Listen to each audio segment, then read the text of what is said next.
Good morning, everybody. Please rise in body or spirit for our gathering hymn, number 34. Though I may speak with bravest fire, number 34.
Good morning. I'm Rebecca Kay, and I'm a member of this congregation. Alexis Webb will light our chalice. Please join me in our chalice lighting words, which are found in your order of service. We light this chalice, symbol of our Unitarian Universalist faith, to remind us to connect in spirituality and service, to care for each other and the world, and to create loving community. So DEI has been in the news a lot, and we are not convinced that everybody always knows what that is. So we're going to get into it a little bit today. Rebecca Kay and our Michael Hill, Michael, can you come? Are going to illustrate some DEI for us. Michael, as you know, is our new Director of Membership and Operations and has worked as a DEI professional. So he has some, yeah, I know, spooky, very spooky. So he has, Michael and Rebecca have some wisdom to share with us this morning. Hey, Michael. Hey, how's it going? It's great. I'm super excited because I really think that we need to have a dance party. A dance party? That's at Woo! UUCG. Yeah! Woo! I'm excited. It sounds exciting, doesn't it? It does. So Reverend Sadie told me that we really needed to think about diversity, equity, and inclusion in planning our dance party. And she said that you might be able to help us make sure that we are using diversity, equity, and inclusion in the planning process. So we have to decide who's coming to the party. Yeah. So who should we invite?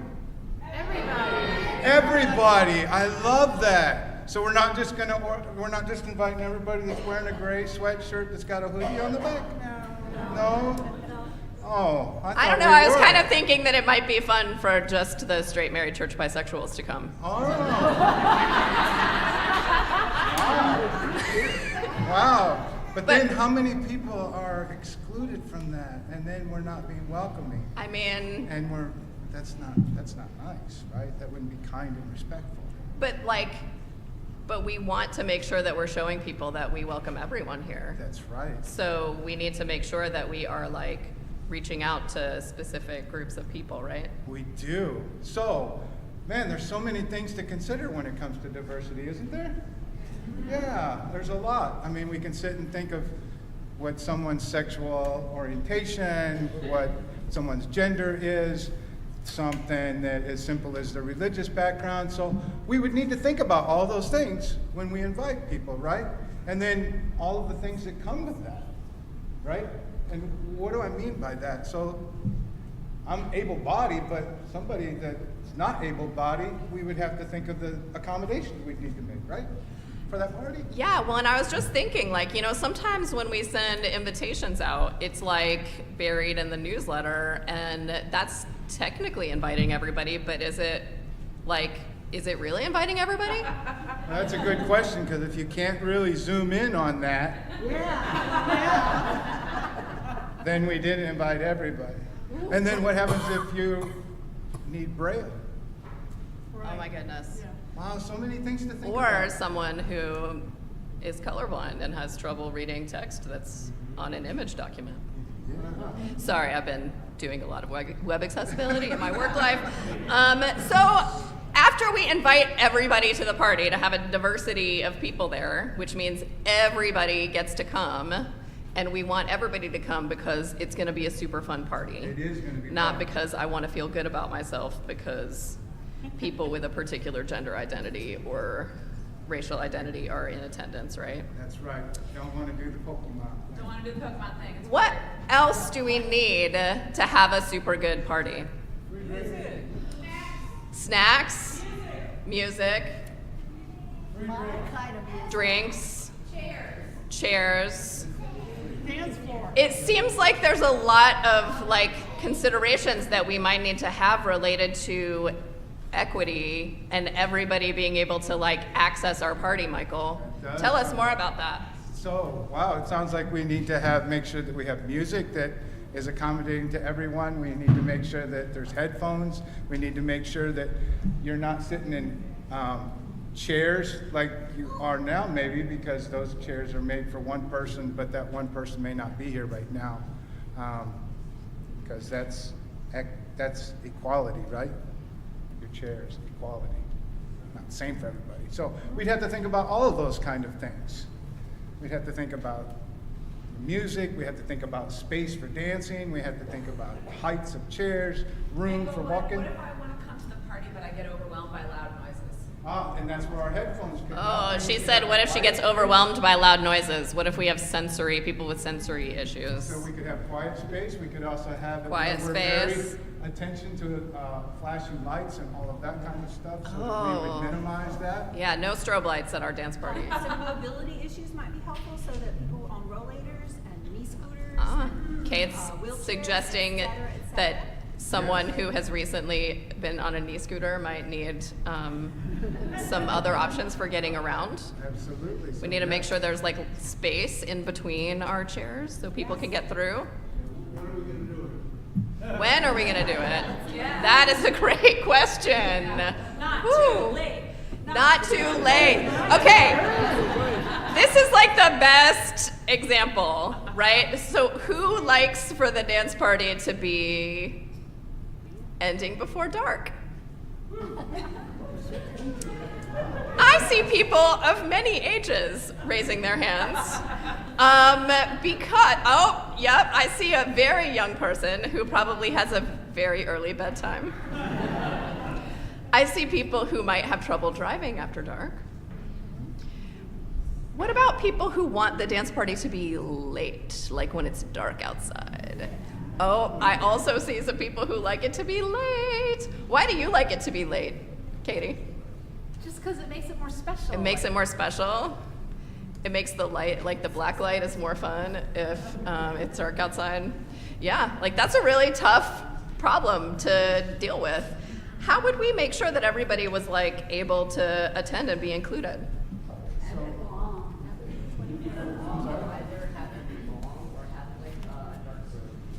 I Oh, like that idea. Oscar There's suggests solutions right that here. we have like a super long dance party that starts in the daytime and ends at night.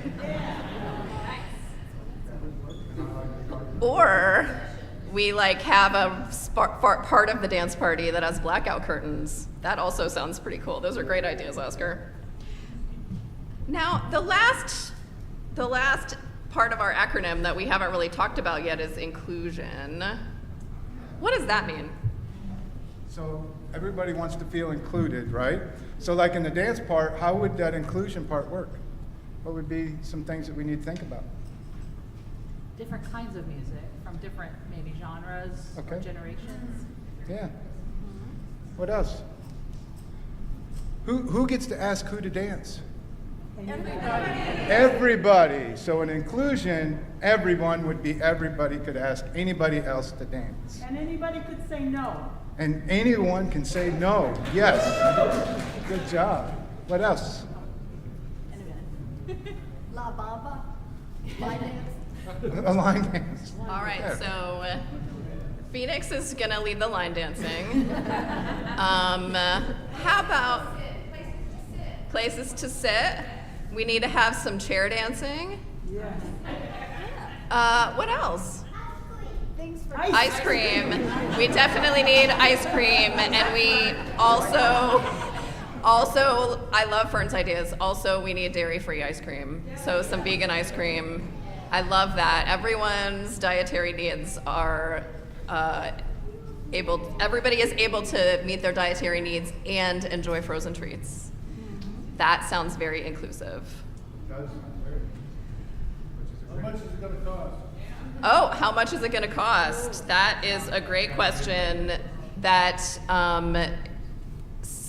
I would call that sustainability, a sustainability question, which is not in our acronym for this morning. But I do love that question. But I do actually, if you ask the question of how much are we going to charge people to attend, if that was the question, how would we think about that in terms of our acronym, Michael? There's been a lot of studies that say that if you owned a taxi cab company or something, and you just ask people to give what they felt they should give, it's actually more profitable. So in this kind of scenario, we could just ask people to give what they felt their heart led them to give, and I think we probably accomplished. That is such a cool idea. So our ultimate goal with our dance party is for everybody to feel like they belong. What is it that makes you feel a sense of belonging? What would need to happen at our dance party for you to feel like you belong? People talk to you and look happy. People talk to you and look happy. Music that I Billy? know. Oh, Billy needs a job to do. I love that. So we need some volunteer opportunities, maybe for people who don't like to dance, but they still want to have fun, to feel like they have a purpose. 60s music. 60s music. Sadie wants music that she likes. That she knows. So that would be not 60s music. So maybe music that was produced in the last 20 years. For all ages. Music for all ages. Styles of dance for all ages. People dressed in a variety of ways. People dressed in a variety of ways, like an open ability for the Hauks to wear their family tartan. And perhaps for the rest of us to wear something different. What about, I had a question and I lost it. What about what would make you not feel like you belonged? Christopher, what do you think? Oh, if you were the smallest person in there and maybe, if we didn't think about accommodating people who were smaller than other people. I hate, you know what, Christopher? I hate it when my feet don't touch the floor when I sit in a chair. I agree with that. So thinking about those things would help you feel a sense of belonging. What do you think? Is it an actual party? Well, we can talk about that. I think that there are some people in the back saying that yes, there is an actual party coming. We may have just planned an SMA. Just, Kate? And as a single person, it would be helpful if people danced with other people than besides the person they came with. So Perhaps Kate is saying that she wants to be invited to dance by people even though she did not come with someone. So we need to have an expectation or a challenge to dance with someone other than the one that brung ya. Square dancing? Oh, that would be great. So Phoenix's line dance might help us with that. What do you think? There is no what? There's no cake. That would also make me sad if there was no cake. And that cake does give us all a sense of happiness, which is related to belonging. What about if someone comes to our dance party and I said, I've never seen you around here before, you must be new? How would you feel if I said that? Would you feel like you belonged? No. So I'm wondering how we might want to make sure that we treat other people in order to foster that sense of belonging. So glad you're here. I'm so glad you're here. Welcome. It's great to see you. We haven't met before. My name's Rebecca. Name tags? Name tags, very, very welcoming. I love that. Michael, can you summarize our dance party for us and help us remember what our acronyms that are in the order of service are for? Sure. So D is diversity, and that would be having the party and inviting all the people we want, right? And then E would be, and what is some examples? Making sure everyone has the opportunity to come to the party. Awesome. And then we had I for, and what's an example of that? All different kinds of music. Awesome. Everybody gets to dance with everybody. Awesome. And then sometimes there's a B, and that would be the belonging, yes, which I myself feel a sense of belonging here, so thank you.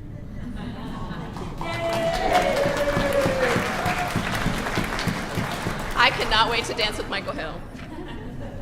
I do not have a rule to only dance with people named Michael, though, so just in case you were worried that I was not welcoming diversity in my dancing. Whew. Welcome to worship at the Unitarian Universalist Church of Greensboro. I am Rebecca Kay. I'm a member of this congregation. I already said that. Unitarian Universalists believe that each person has a trustworthy relationship with the Spirit, with the mystery, with the universe, with the source of all life, with what some call God, though we name it and know it differently from one another. We believe that because we are all interconnected, no one is free until we all are free.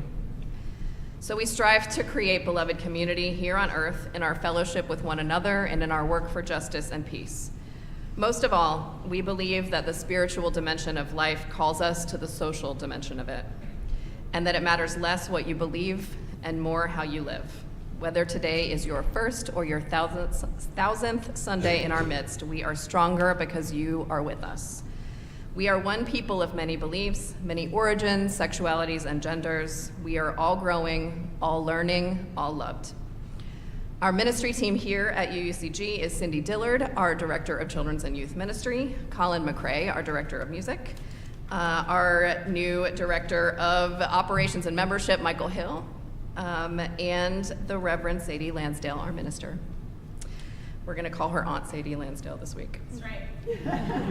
Reverend Auntie Sadie Lansdale.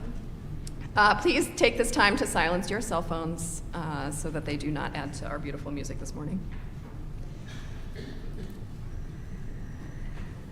A covenant contains the promises we make to one another in response to the great gift of living, holding ourselves to these holy aspirations. Will you join me in our church covenant?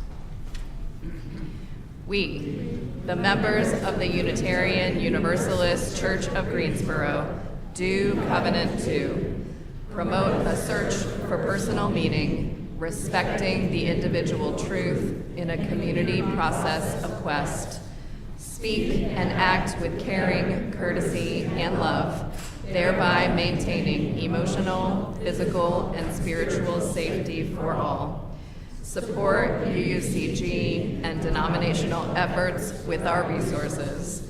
Combat injustice while promoting equality. Nurture our children on their spiritual journey. Hold ourselves to this covenant, especially during times of conflict and disagreement. The song we're about to sing was written by Faya Ora Rose Touré. a civil rights and labor lawyer, and the first black woman judge appointed in the state of Alabama. She is still alive. In her career, she won more than $1 billion in damages as a part of the legal team from the U.S. Department of Agriculture for black farmers.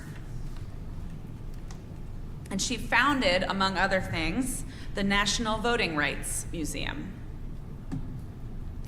And, oh my gosh, so much other stuff. Okay, and the McRae Learning Center, the Ancient Africa Slavery and Civil War Museum, the Bridge Crossing Jubilee, the 21st Century Youth Leadership Movement, and the Black Belt Arts and Cultural Center. She is a very busy lady.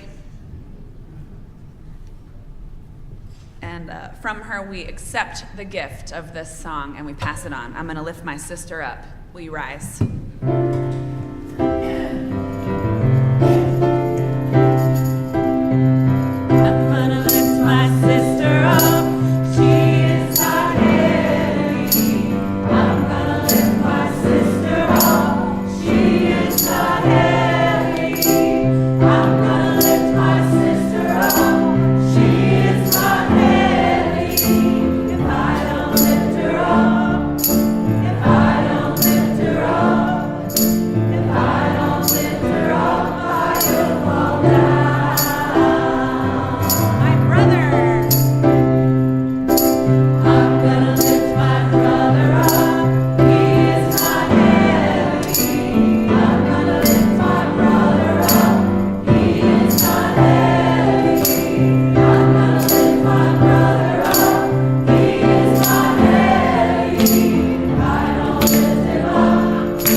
Online. And if you're online, go ahead and introduce yourselves in the chat. And if you're in person, this is the time to make sure that you greet someone you don't yet know.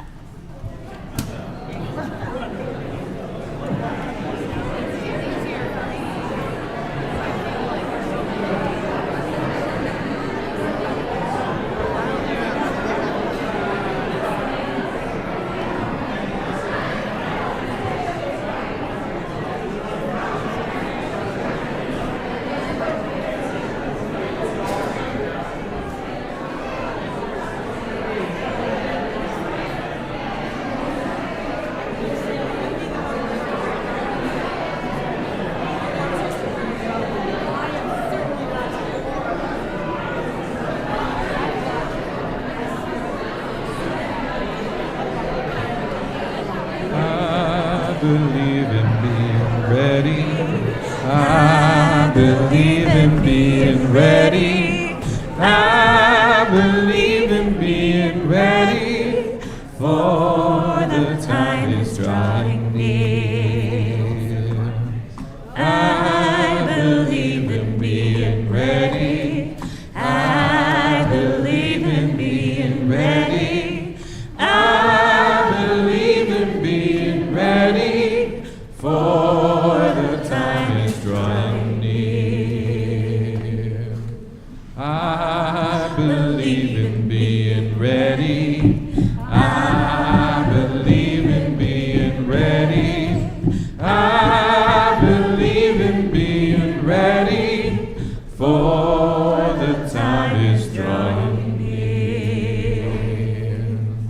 how beautiful it is to be together.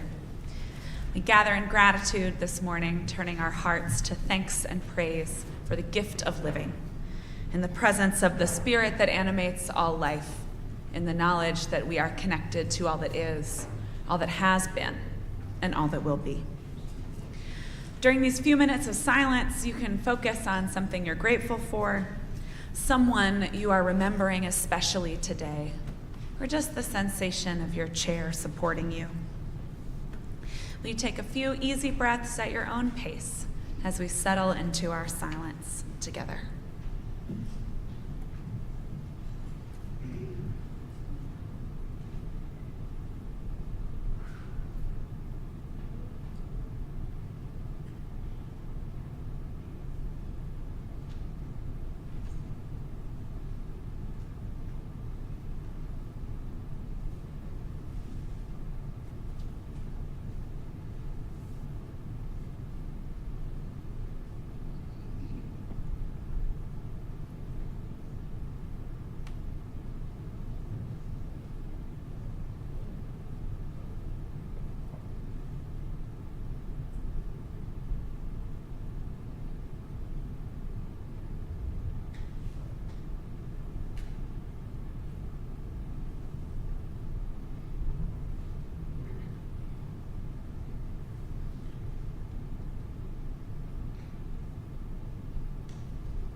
What is it that echoes in your heart?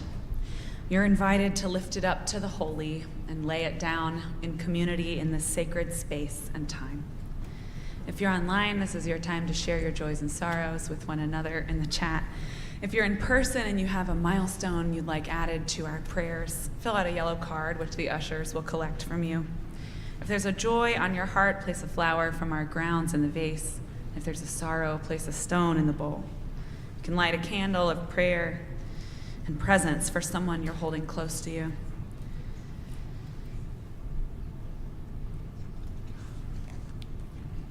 If you're feeling cautious or a little sniffly, we've still got masks. If you're not sure how you're feeling, or maybe you're a little antsy, there are pipe cleaners in the back to fidget with, mandalas to color, or you may have brought your own needlework, which you should feel free to do. In church, we practice becoming more fully human together. This is our time to take stock of how we are and to take what we need, knowing the table is set for us all.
Will you join me in prayer and presence?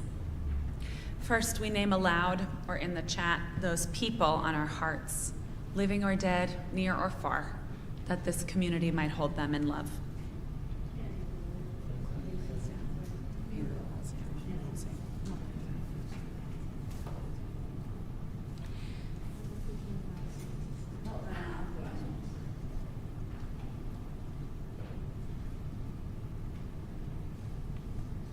Carolyn Cottam says, in our hearts, the families that are being separated and deported without notice or due process.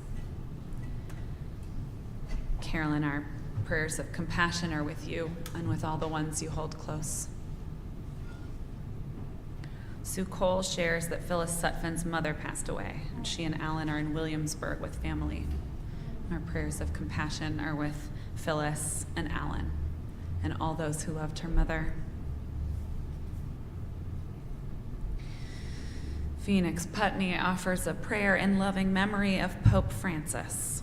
May the next conclave choose a worthy successor to follow in his footsteps. Prayers of compassion are with you and with all those who loved and relied on the spiritual teachings of the Pope.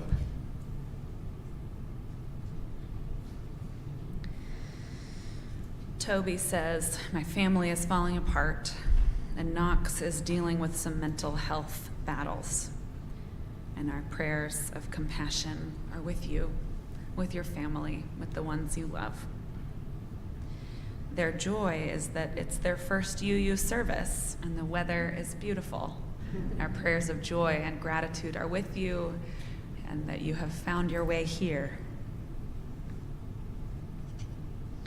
Christine Barrientos says, my husband and I just celebrated our second marriage anniversary. I'm a federal employee, and this year has felt like a nightmare, but his endless love, support, and humor has brought me more comfort than words can say, and I'm so grateful to share life with him. Christine, our prayers of joy and gratitude are with you and your husband on the anniversary of your marriage.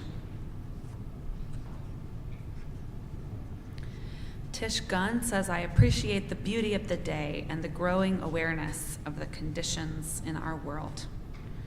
Tish, our prayers of joy and gratitude are with you and your compassionate heart. Aria Oliver Goodrich says, I'm excited to share that I have broken my time in the mile at my most recent track meet, running 6 minutes and 38 seconds. And Aria, our prayers of joy and gratitude are with you.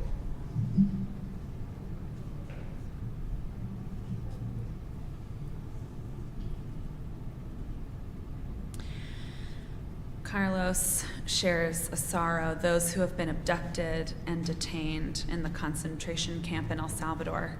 They need prayers, but more importantly, they need us to pressure the U.S. and El Salvadoran governments to set them free. Carlos, our prayers of compassion are with you and with all the ones who are taken.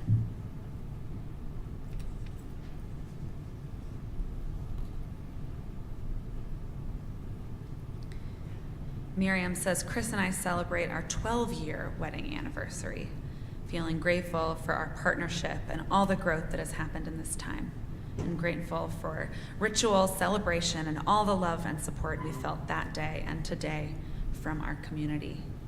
Miriam, our prayers of joy and gratitude are with you and Chris.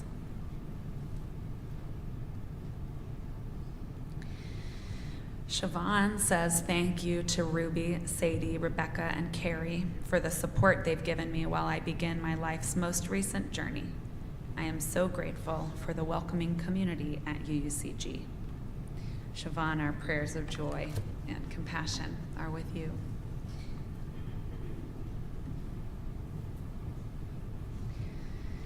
Will you join me in prayer?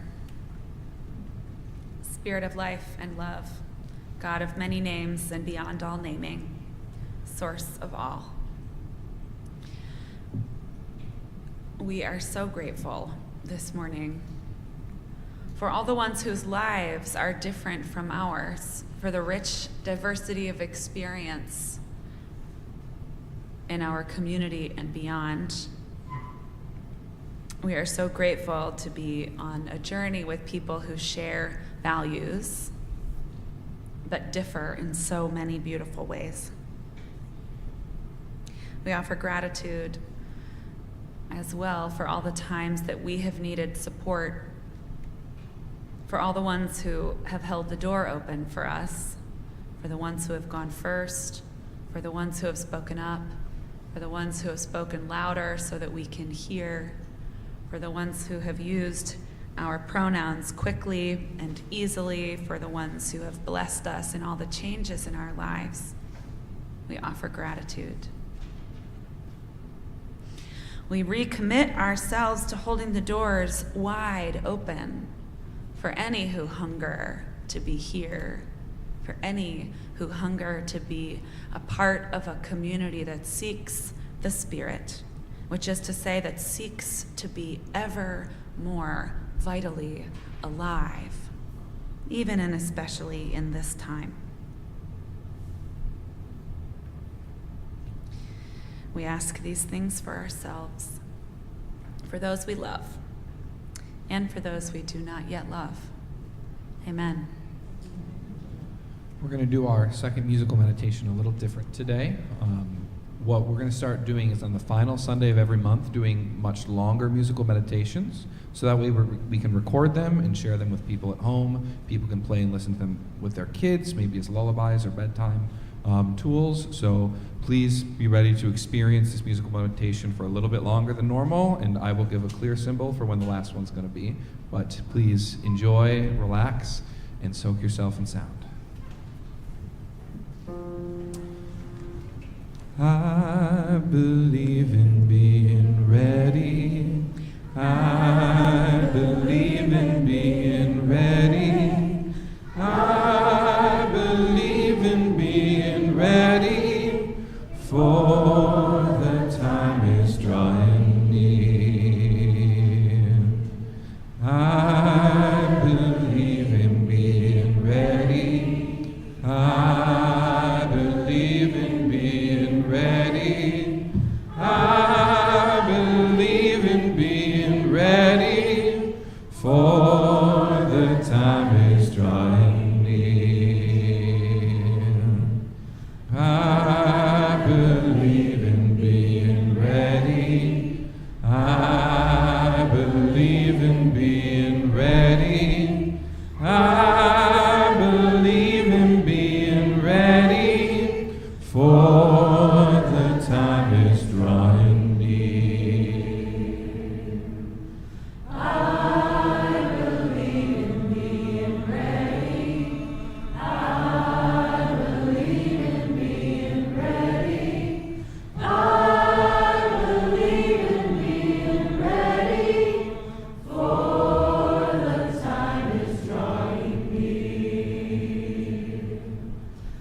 believe in being ready. I believe in being ready.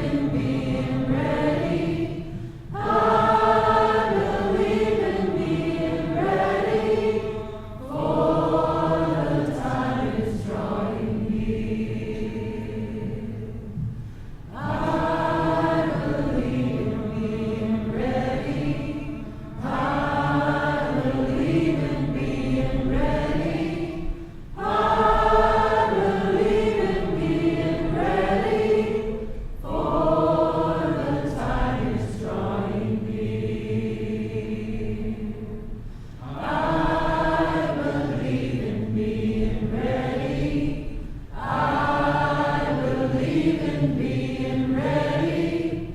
I believe in being ready, for the time is drawing near.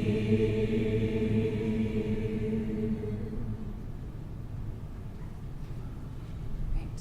Our children and youth are invited to snack and fellowship, followed by RE at 11. Go in peace, go in love, go in joy.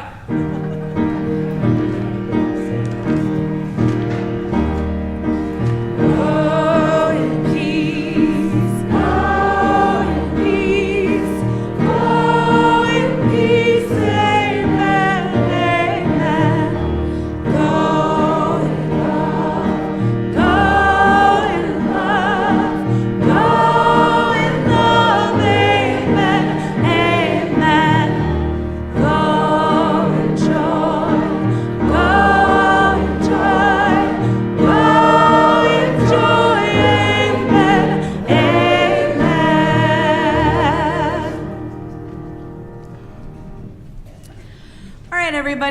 exercise a little democracy. You may notice the time. I have a sermon, but if I preach it,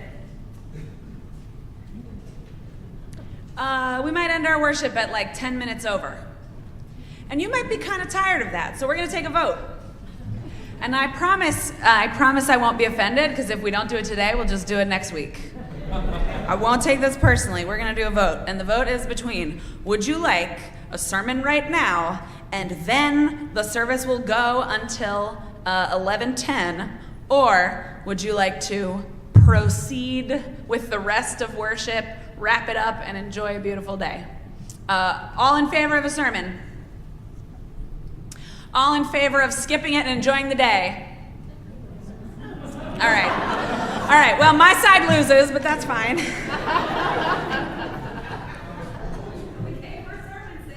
Well, you know, some people come for a lot of other things. It's nice to have your vote count, though, you know? It's nice to, in here, experience your vote counting. That's nice. All right, so they carefully chose the stone to lay on her grave 100 years later. In 1892, Frances Ellen Watkins Harper published Iola Leroy, one of the earliest novels written and sold by a black woman. And in 1992, Black Unitarian Universalists gathered to replace her headstone 100 years after the publication of her book and honor her legacy. Collingdale, Pennsylvania is the site of Eden Cemetery, the oldest public black-owned cemetery in the United States. Now, a lot changes in 100 years between 1892 and 1992. Black men won the right to vote, then white women, then women of color, civil rights expanded, abortion became legal, Ed Roberts sold the first personal computer, people went to space, the seas rose, and the world got hotter. The measles vaccine was invented and widely distributed. Yay! Woo! Many of us were born, many of us not yet, some of us not yet. AIDS ravaged the gay community and birthed powerful activism in the face of it. There were 2 world wars. There was also the Beatles, Aretha Franklin, Sister Rosetta Tharpe, Elvis, Ursula Le Guin, J.R.R. Tolkien. Labor laws passed. Credit cards were invented. And later, women could get credit cards without their husband's or their father's permission. Our congregation was founded. And a lot of other things happened too. But a lot stays devastatingly the same. In 1992, the same year that Frances Harper's grave was restored and her legacy uplifted, Rodney King was beaten to death by police in Los Angeles, and those officers were acquitted, and LA rioted. As we're living now, history is not a straight line. Fear, detentions, deportations, and persecution. Defunding of public goods to open the coffers for private interest, stoking racial grievances and trans panic over here, and robbing the whole entire public over here. Punishment for the ones who defy, who speak out. The elimination of DEI, or at least the words, from sites of learning. So we're going to take a breath, and we're going to look back. This year is the 200th anniversary of the founding of the American Unitarian Association. And our association's publication, the UU World, has done some research into UUs throughout the last 200 years, who have resisted injustice and spoken out, whom we may wish to call prophets. She was born Frances Ellen Watkins to free parents in Baltimore, where she lived until she was 26. She held dual membership in Unitarian and African and Methodist Episcopal AME churches in Philly, and she believed that the struggles for Black Americans and women of all races were connected. Prophecy, a love for people, a strong sense of right and wrong. She wrote a letter to John Brown before he was executed. "We may earnestly hope that your martyr grave will be a sacred altar, upon which men will record their vows of undying hatred to the system which tramples on man and bids defiance to God. Prophecy. James Luther Adams would later say this of the role of the prophet. The prophet invokes divine judgment upon injustice and seeks radical spiritual and social transformation. When the Civil War ended, she waged a dual campaign for women's suffrage and civil rights for all citizens. In May 1866, she delivered an address to the National Women's Rights Convention in New York, saying before thousands of people, justice is not fulfilled so long as woman is unequal before the law. We are all bound up together in one great bundle of humanity, and society cannot trample on the weakest and the feeblest of its members without receiving the curse in its own soul. Prophecy. The curse in its own soul. Righteous fury fueled by a strong connection to the divine and to the light of the divine in every person. She was an abolition and a suffragist, and she made a lot of people mad. Now, at a time when arguments about who deserved the vote were based on how each group of people getting it would improve society, why they had to earn it, why they would deserve it, she approached that right based on fundamental human dignity. And she didn't have a rosy view of human nature either, especially her fellow suffragists. But yet, and still, a strong sense that more freedom was to be had for all. All were bound together. In the movement for voting rights for all, she said this: "I do not believe that giving the woman the ballot is immediately going to cure the ills of life. I do not believe that white women are dewdrops just exhaled from the skies. I think that, like men, they may be divided into three classes: the good, the bad, and the indifferent. The good would vote according to their convictions and principles, the bad as dictated by prejudice or malice, and the indifferent will vote on the strongest side of the question with the winning party. Identity is not predictive of behavior. White women voted for the current administration, which is directly attacking our rights as women in fairly high numbers. One of our community partners, Siembra and C, is winning back stolen wages from immigrant workers, and some of those bosses stealing those wages are immigrants themselves. As Wendell Berry says, so long as women do not go cheap for power, please women more than men. That's a very loud so long as. It does not move me to know, for example, that the bombs paid for by my taxes might one day be dropped by a woman.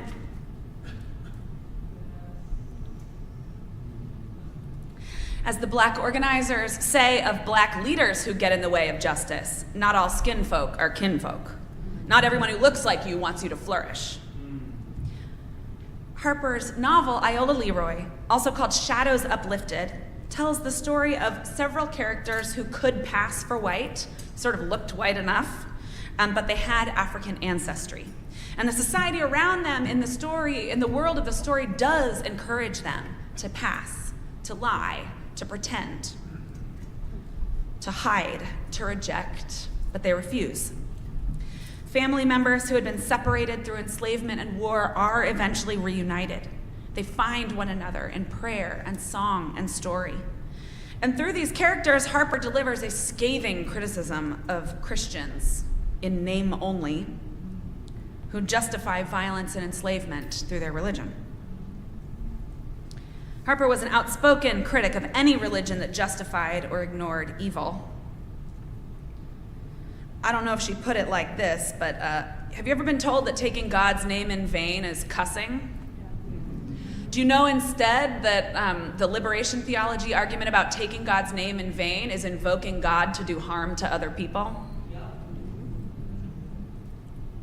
Harper knew. The journalist and eventual founder of the NAACP, Ida B. Wells, wrote under the pen name Iola. when she first started writing articles about racism in the South. She was afraid to publish under her own name because her work was so inflammatory, so prophetic that she received death threats. But perhaps she was also inspired by the courage and the conviction of that character, the girl who could have hidden but did not, dreamed up by her contemporary, Frances Harper, living, writing, working right around the same time, in the 1890s and later. Now, at the time that Harper was living, many male abolitionists believed that it was improper for women to speak in public. Or else, they feared that the controversial presence of women in the movement would hurt an already contentious political cause. I don't like that calculation, but I can understand why. The Female Anti-Slavery Society existed in the first place because the American Anti-Slavery Society wasn't open to women until after 1840. The work of making a better world is messy all the time. Fearing that some leader, if they're controversial, may hurt the cause is a perennial struggle in social movements. You know, the civil rights movement not tackling sexuality, even though Bayard Rustin, one of its greatest architects, was openly gay. Now look, there are times when we do just need to survive. When we do need to pass, to mask, to pretend, to convert, to hide, to lie about documentation or status or gender or sex, to use pen names, to make like the fox who makes more tracks than necessary. Movements have made choices about which rights for whom to push for at what time based on what they thought they could win. But sometimes, like Iola Leroy, we refuse the chance to hide away the truth of our lives and our people. A deep need of the soul is to be known, to have the fullness of who we are known and beheld. Now, we crack jokes about the cadre of the middle-aged, straight, married church bisexuals. And I think you're gonna make shirts, maybe, which would be fun. We're here, we're queer, it's too warm. But I see so many of you discovering and claiming who you are. Not to be set apart, but to live your life ever more bound together with any others who share in the joys and struggles of making a better world, out of a great and abiding need for it. James Luther Adams calls God the community-forming power. If we work with that understanding of the divine, we UUs are tasked with partnering with the holy to build the kind of community inspired by the ones who came before, where all freedom struggle is linked. How do you find your kinfolk? Well, you get to work. Talk to strangers, seek common ground, risk hoping and being disappointed. Harper ends her novel with a poem that goes like this: there is light beyond the darkness, joy beyond the present pain. The shadows bear a promise of a brighter coming day. The only thing I've ever known to be true about hope is that it takes practice. And so we gather to practice together. We heed the call of the prophets, present and past. We dig into histories that may have been forgotten or disappeared. We pursue diversity, equity, inclusion, and belonging so that we can spend our lives throwing the best kind of party, keeping each other company, holding the door open for the ones who have not yet found home, helping each other get free and singing about it. May it be so for you, and so for us all. Let all those who are moved say amen. Amen. We rise in body or in spirit. For hymn number 95, There Is More Love Somewhere.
share half this month is shared with the Working Class and Houseless Organizing Alliance, also known as WHOA.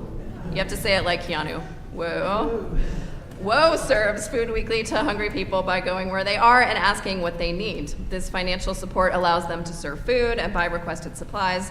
If you'd like to make a contribution for our offering to be split with WHOA, you can do so at the link in the description of this video. You can text GIVE to the number in your order of service. You can also mail a check. Ushers will come forward to collect the offering, which will now be gratefully received.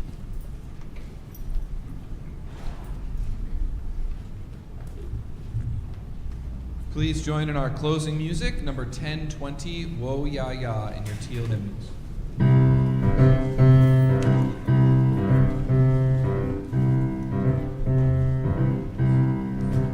We are going, heaven knows that we are going, but we know it, and we will get there. Heaven knows how we will get there, but we know we will. It will be hard, and the road will be muddy and rough, but we'll get there. Heaven knows how we will get there, but we know we will. Oh yeah, oh yeah, oh yeah, we are going. Heaven knows where we are going, but we know we will.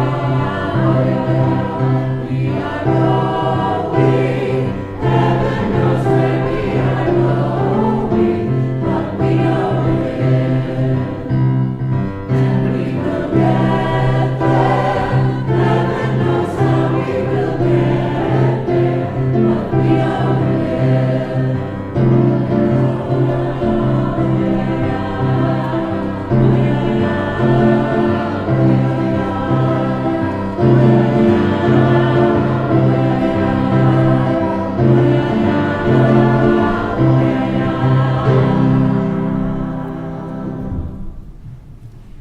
Will you join me in our chalice extinguishing words? We extinguish this flame, but not the light of truth, the warmth of community, or the fire of commitment. These we carry in our hearts until we are together again. If you'd like to get more connected, whether you're with us in person or online, would you please fill out the contact form on our church website?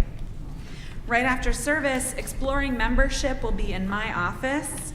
This is the religious exploration class led by Carrie, Carol, and Michael. So get your coffee and meet the good people in my office. Our post-worship reflection will be in here. We're changing our question in light of these times. We're changing our question to, what are you being called to do? So get your coffee and join us in here.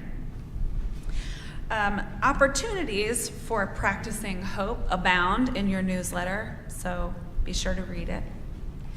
And finally, our lake preaching class will begin taking nominations. So if you've spoken to someone who really inspires you and you want to nominate them or yourself for our lay preaching class to lead summer worship, keep an eye out for that opportunity in the newsletter as well.